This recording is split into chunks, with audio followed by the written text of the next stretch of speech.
my social anti-socials. My name is Ginsu. Welcome to my personal public diary. Um, Today I have some thoughts and I'd like to share them. And I do believe this is a very, very um cliche subject matter, but I don't think it had been previously expounded on in a broader sense. But in this diary entry, I'd like to talk about the importance of guarding your heart and mind.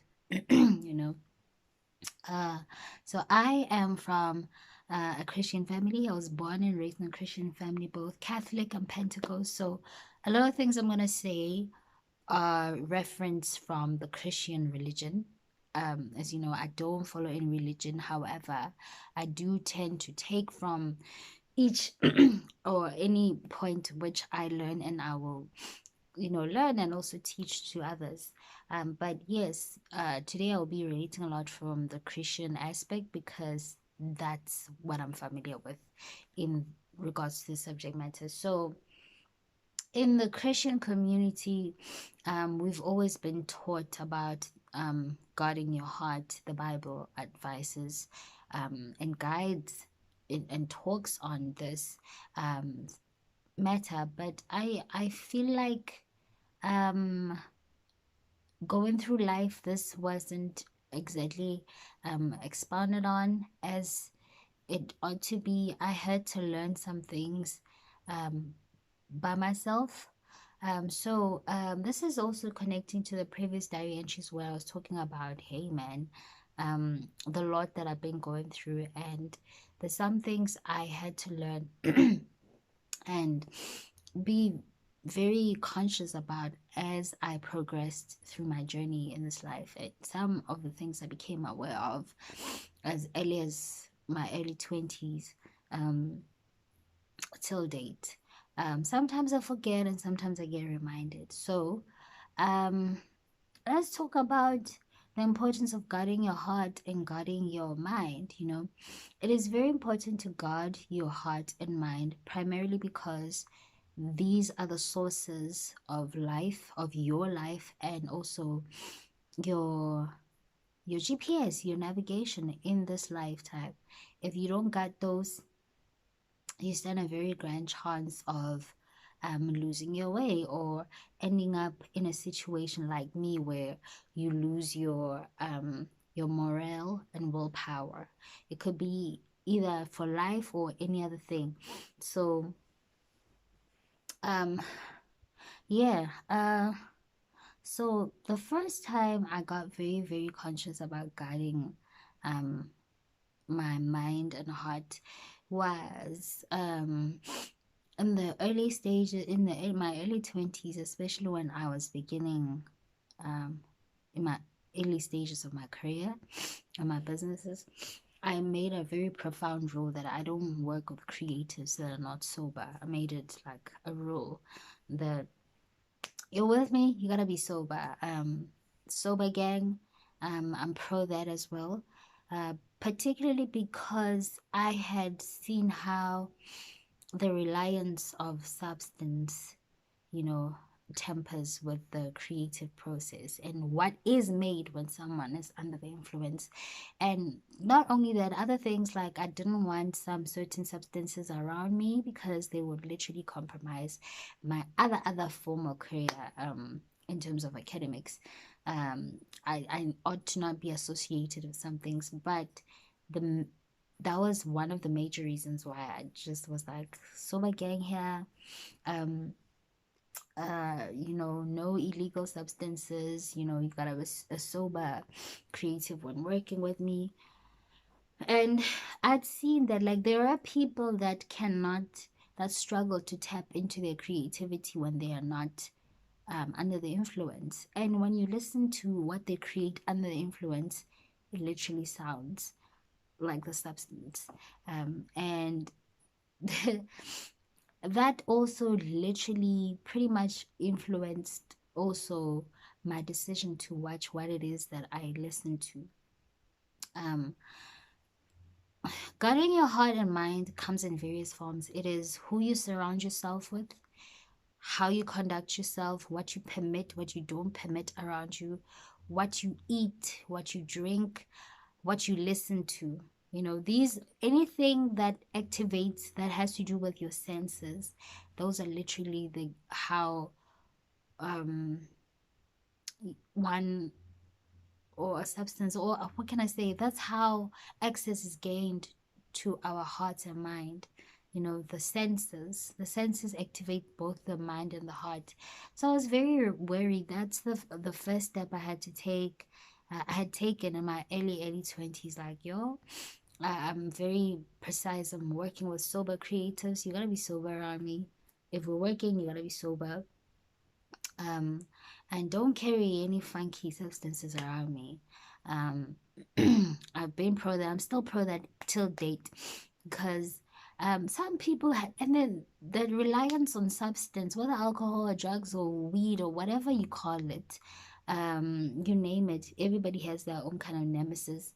Uh, a reliance or dependence on substance to activate your creativity, for me, um has been, I view it as mediocrity, because your talent is God-given, right? How is it that you're interfering with something that is highly um given to you, ordained to you by the higher power, and you think you need something else to influence it too in order to tap into that? That means you're not in control, you're not aware of the power you've been given, and so many other things. And it's almost like giving license for the the talent or the gift that is sovereign given to, you're licensing it to to be misused in other ways. Because like I said, you hear that the music literally sounds like the substance. It influences people to act a certain manner, a certain way, when you could have when you could have really created and gotten a different output, um like for me, music is a frequency, a very, very it's a frequency that really reaches the mind and the heart. So you ought to be very responsible when creating it and consuming it at the same time. So yeah, those were my early 20s, and I still practice that till date. I'll never sway away from that. I still struggle with sometimes, because people are stubborn to let go of their nemesis, because they are under the impression that they can't do it. I'm so glad that some of the creatives I've had these talks with, as they grow up, as we got older, they do come and we have these conversations. So like, you know what, you were absolutely correct. I find myself that I'm a lot creative. I'm a lot um I move different in my creativity, in my productivity, etc. when I'm sober, and I've gotten rid of some things. So that's that in terms of, what you allow access to, your mind and heart, you know. So I guarded myself to what I listened to a lot. And then it had to do also with, as I progressed along the way, I had to guard my heart and mind in regards to relationships. Now, this is a big, big factor. So relationships, we've got friendships and romantic relationships. With friendships, I'm not the kind that, I'm very welcoming. I accept everybody as they are. However, I do know I had to be a person that knows that I know what is for me and I know what is not for me. I know who is for me, and I also know who is not for me. Where I ought to be, where I ought not to be. And I've never for the past years tried to force that in, like, put myself in environments that are not meant for me. That has helped me avoid a lot. Um because um again, a cliche saying, birds of the same feather flock together. They really do. And that's not to say diversity or adversity is not permissible. It is, but you ought to be aware in that diversity and adversity. Can that temper with your individualistic destiny, your own storyline? And sometimes people bunch themselves up with a bunch of other people and they call themselves friends, and you find out they're not exactly helpful. They're not exactly helpful to your individualistic destiny. At the time you're lost in the sauce, you're going with the with the flow, and you have no idea that you're sabotaging your destiny. So I had to be very aware of that. I'm very picky in terms of who is my friend. I always thank God that my friends are formidable people. I will forever sing praises to my friends. They are my brothers and my sisters, and they've always been the kind of people that I can look up to. They're the kind of people I can look up to. The people, the kind of people that it would be a great thing to consistently be influenced by. The smartest and most intelligent people that I consistently learn from. I'm very hot-headed, I'm very challenging all the time. Um, and I'm a very curious kid. I'm always asking questions and whatnot. I'm very argumentative and debative. And they give me the time of day, when I say this, and they hear me out and also show me a very different perspective. And that has contributed to a lot of my growth. So, yes, guarding my heart and mind has been very helpful in that aspect of choosing friends, because, man, friends have a lot of influence on us. People want to lie and say, "Oh no, I have my own backbone." Yeah, you can have your own backbone and make your own independent decisions, but your decisions can very much be influenced by your environment and the company you keep. What it is that you aspire, what kind of vision is your company painting? Because I could be faced with a situation where I have to make a very important decision, to choose or to make. And a friend will say something, and that person, whatever they whispered to me, has gained access to my heart and mind. Right? Whatever they say, that is the external, is as a seed sown in me, and to be honest, most times the company we keep all the time, the seeds they sow, they do flourish within us, and then we find ourselves in situations where we make decisions, we move similar, we're very highly influenced. So I had to guard myself that way. I'm just very grateful that I've always found good company. It hasn't always been this way. I initially, my early years, especially like maybe primary school, high school, I didn't always have like good company of friends. Most times I would find myself in a situation where I befriended people that I would admire. I have this thing of admiring people, like um this thing of looking at a person and seeing some sort of good in them. And I'll find myself like I'd admire somebody, but they would like revolt me. And it was a case of consistently encountering bullying a lot in the early stages of primary and some other stages of high school. It was only like later on in my high school years that I kind of found my tribe, even though sometimes I would fit in, sometimes I would not, because of many other factors, and I was still figuring myself as a kid. But it was only after high school that, from the friends I gained from late high school to varsity, were the kind of friends that were my kind of tribe. I had figured myself and learned about myself a lot at that point. Even moving forward as I got into, you know, pre-adolescent, and then now into my early 20s, and now into adulthood, you know that uh, I really found my kind of tribe of people, and everywhere I go, I could go out somewhere, I will absolutely find my tribe of people. Somehow they gravitate towards me, but in a space that's not for me, I will absolutely not try to fit in, because I will always stick out like a sore thumb that I don't belong there. The people here are behaving this way, or the company here is not for me. I'm a bit different. And I became so accustomed to being okay with being different. And I'm okay with that. But I had to guard myself that way, man. But it's not something very easy because you have to go through the process of also identifying and even understanding exactly what is a friend, and what is the difference between a friend and acquaintance and somebody that you just work with, especially when we're in the space of working, collaborative projects or workspaces.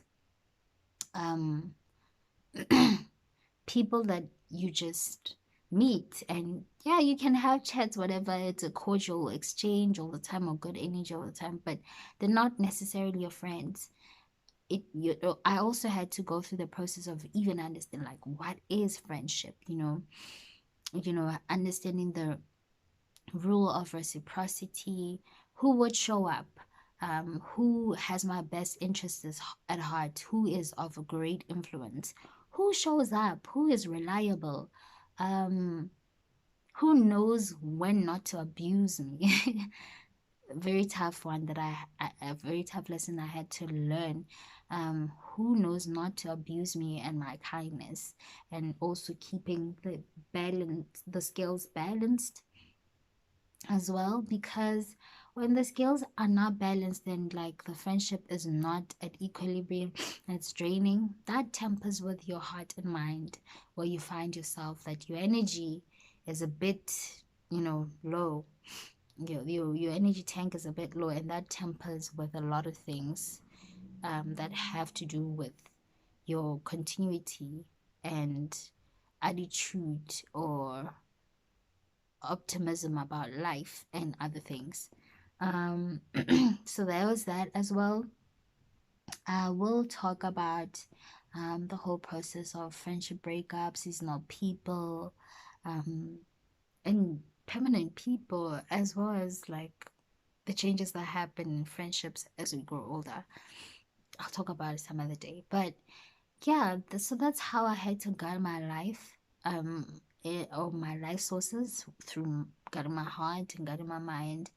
Who has access to me and who is influencing me? Who am I allowing to influence me?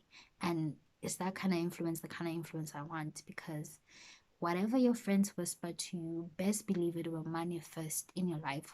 Whatever your company says to you, you might say you're taking it with a pinch of salt. No, that's your company. It will manifest in your life. The energy, um, what you consistently exposed to, the level of comprehension and mentality and outlook, those kind of things.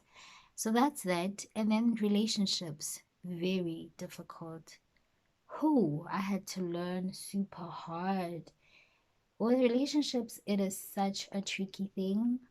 Um, because uh, I would say when I started out this whole dating relationship thing, I was pretty much a very naive girl.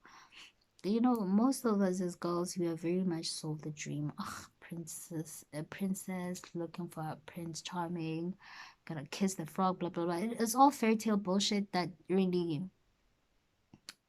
is there's no reality close to it whatsoever. The reality is far from it. So you, I enter the space not having guarded myself and not even having little to no guidance of what's going on. I only had my peers, and life is dribbling us the same in that aspect. And romantic relationships they are the one type of relationship that I would say they take the most out of us as people. And so, and there's a reason for that. I think I'll talk about that as well some other day if I remember. But friendships and relationships, they affect us a bit different. Romantic relationships, there's an intense side effect when things go wrong there. That is why one has to, like, especially for women, because we are always on the losing end all the time because the consequences are exceptionally dire as a woman. You have to guard yourself hectically. And it's something I had done over the years and I had to learn. And regardless, I cannot sit here and tell you that I've never had or experienced the most traumatizing things ever. Um, from my past relationships, I've been traumatized. I've had triggers develop. I've had post trauma uh, um, side effects stay with me. And for a long time, I've had certain losses that are extreme losses happen to me. Have hectic health scares, depression, obsession, um, what else? Suicide, so being in a heavy suicidal mind state, anxiety, just all the negative things happen. And those things happen primarily because there is no level, heightened level, or a top tier level of betrayal like an intimate partner betrayal. It is the most traumatizing thing ever. And so that, see, that can take you out. You can literally die from that or find yourself um degenerating to the person you do not like, which is what has happened to me, I think, in two cases. So the emotions when it comes to romantic relationships are quite heavy, they're quite steep, but I thank God that God was either merciful enough to rescue me out of a situation too early. The universe will just pull me out of the situation when it's too early or before it's too late. Um, I've escaped. For one, I don't have a child, I don't have a baby out of wedlock. I've never been, infected with any funky STDs or STIs. Thank God, because heavy situations have happened to that I'd be pre-exposed to situations that could have led to that, and it'd be scary and traumatizing as well. Um, you know, but I didn't escape unscathed at all. Because I'd, endure the consequences mentally, and that would lead me to losing my composure, emotionally degrading, to a point where I am, yes, I am vindictive, resentful, or hateful, and petty. I'm generally a petty person, all right? I'm petty. And, but then I'm petty to some extent because I get bored quickly. So I'm not the type to stay angry all the time. But when it comes to romantic relationships, because of the seriousness of the consequences, like the consequences are so dire, I found myself like I'm a person that really sits on that end. When, a type of betrayal happens, that tempers with my heart and mind, it becomes very ugly. And I've found myself in situations where I've been super close to harming not only myself, but the next person twice. And it's so dangerous because when when such heavy emotions, you know, are felt, and your heart and mind are tempered with, and that is your source of life. Very often, very, very, very, very often, there is no point of return. You know, like once a person crosses that line, there's no point of return at most times, and the consequences become heavy. This is why you find that there is intimate partner violence occurring everywhere. That's not to justify it, but I'm saying why it happens.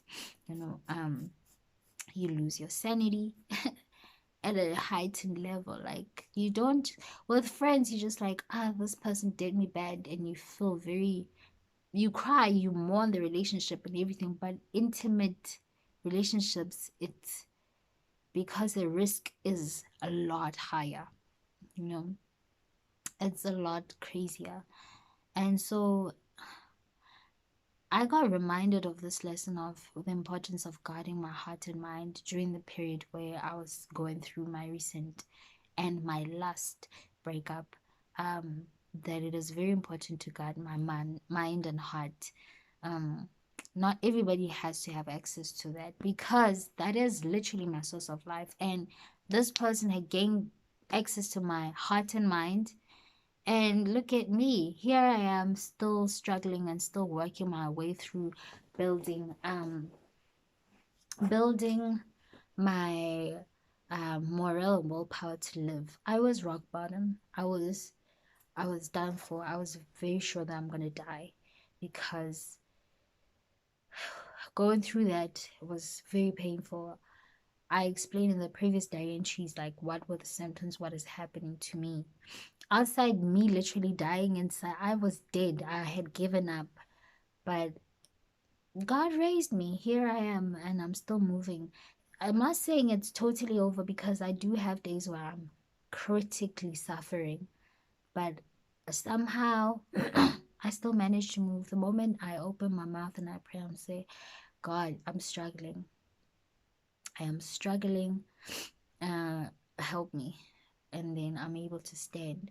So it's very important to guard your heart and mind, um, even family as well.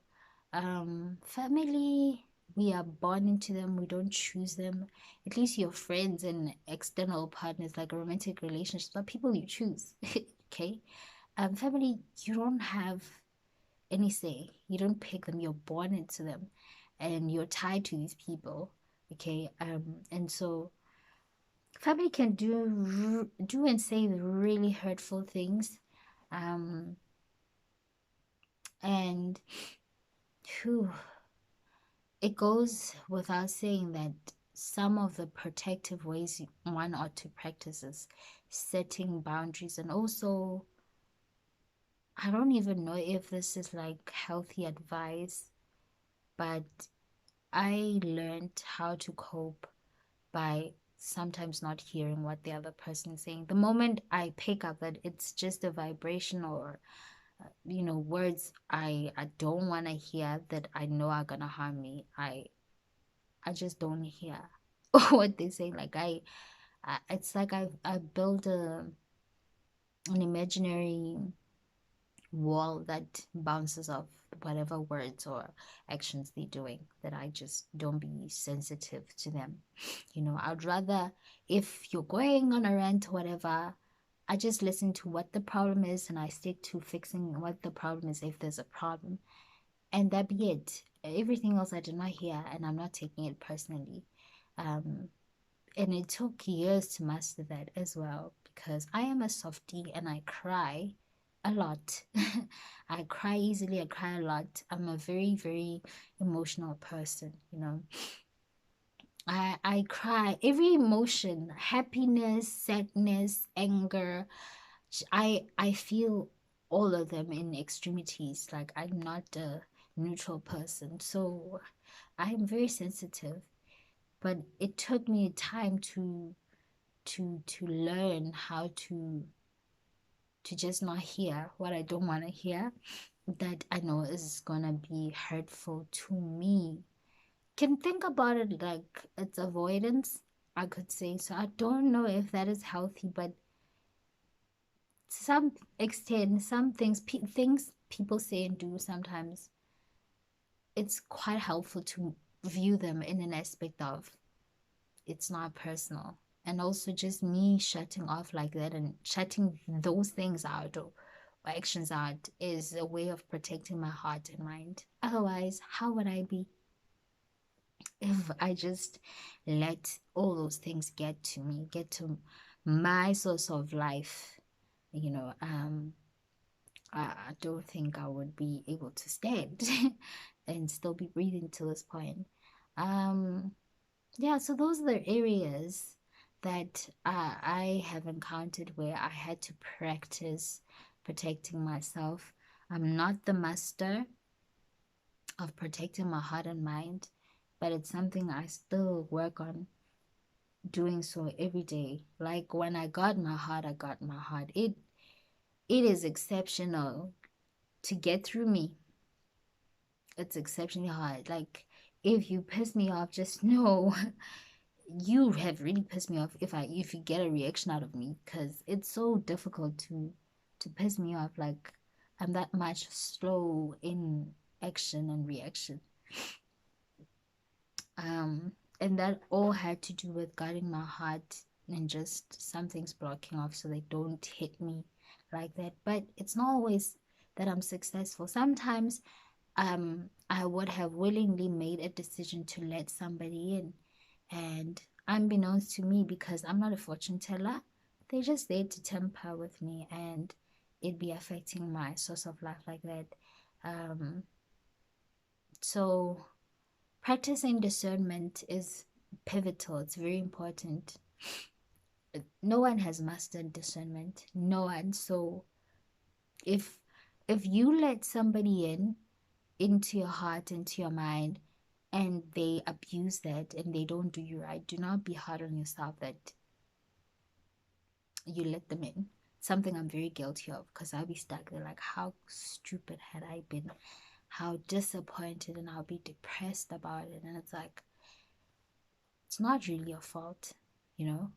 This person might have put on a front and pretended like, they are a profound person, they are a genuine person, and you let them in only for them to just tamper with your very source of life and heart.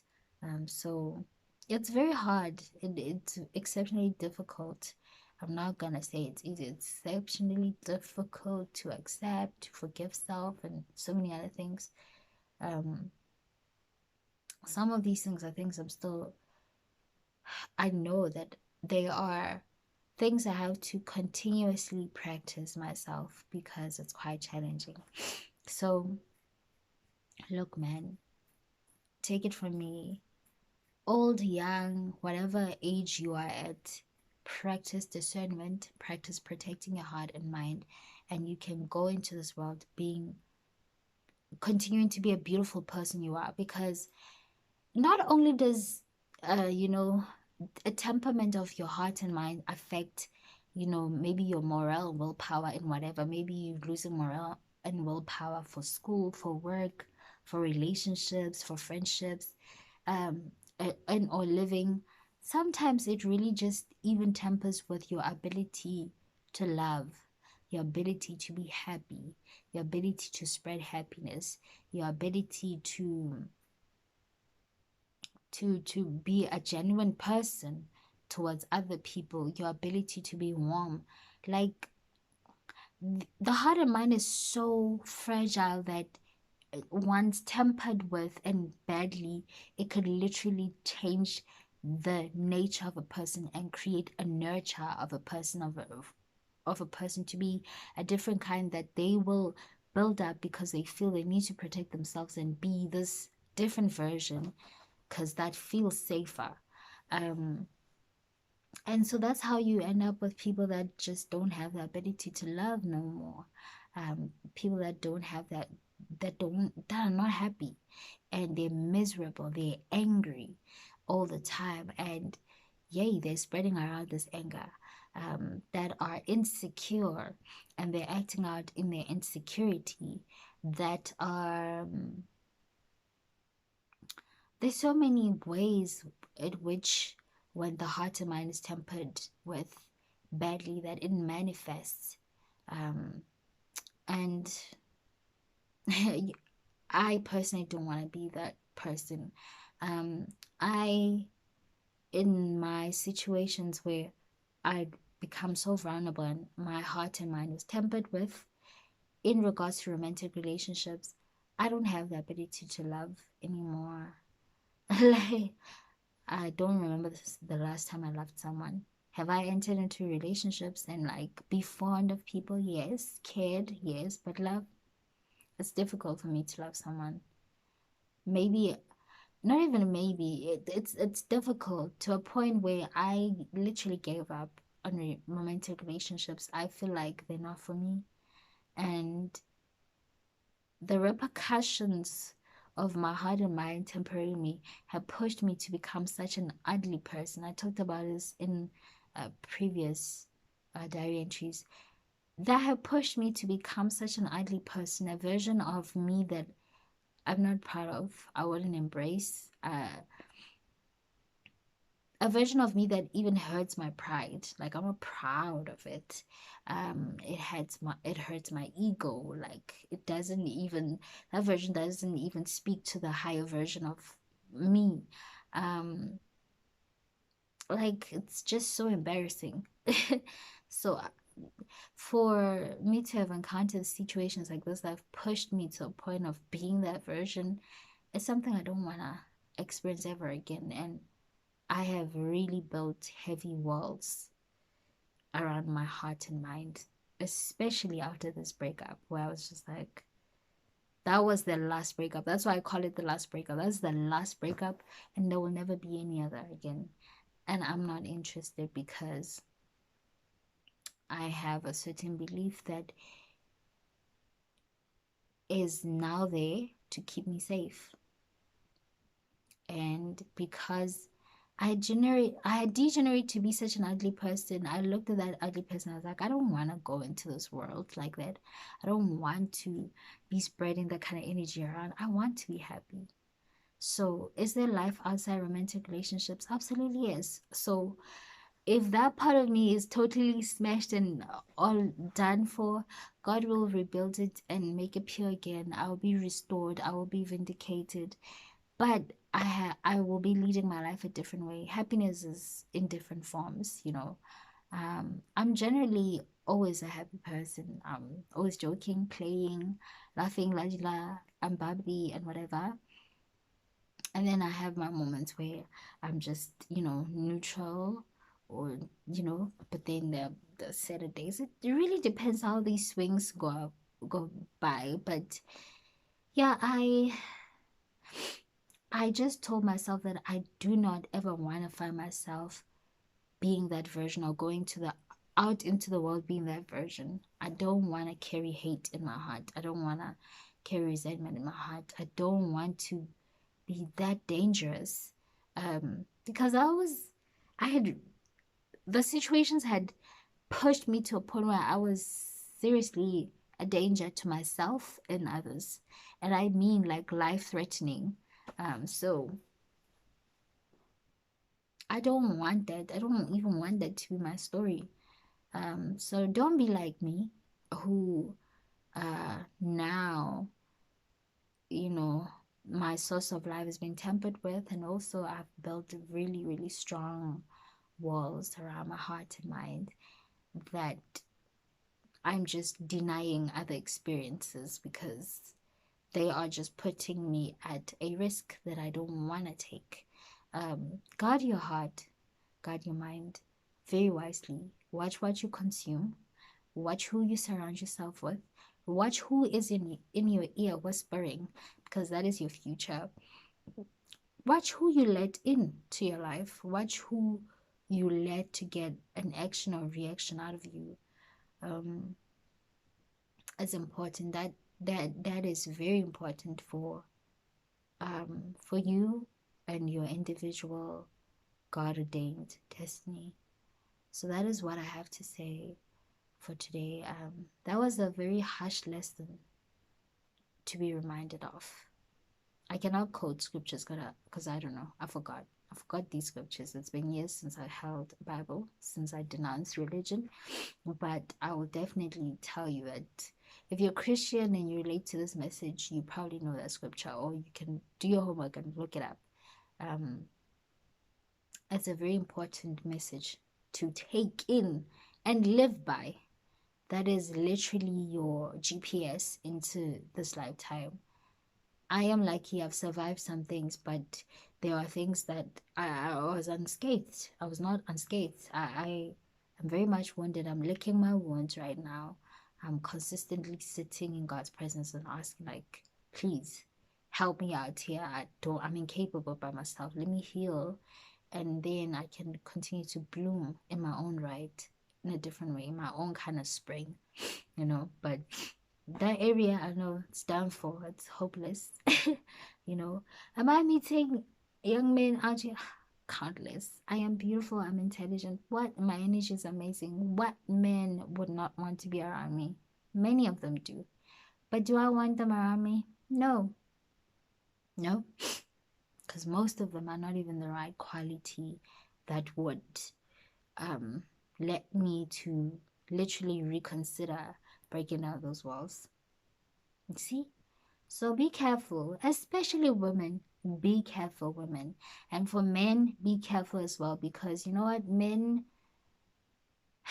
the way society has nurtured us, especially for men, they don't have spaces that allow them to healthily process emotions. And so their reactions and actions to express themselves is lethal most times. So it's either lethal towards themselves or they have victims.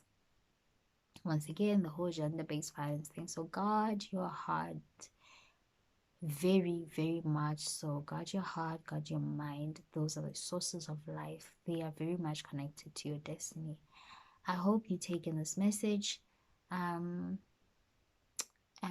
really start to reassess your lives, who's around you, what you're permitting, what you're not permitting. Yeah. Till next time, I'm out. Peace.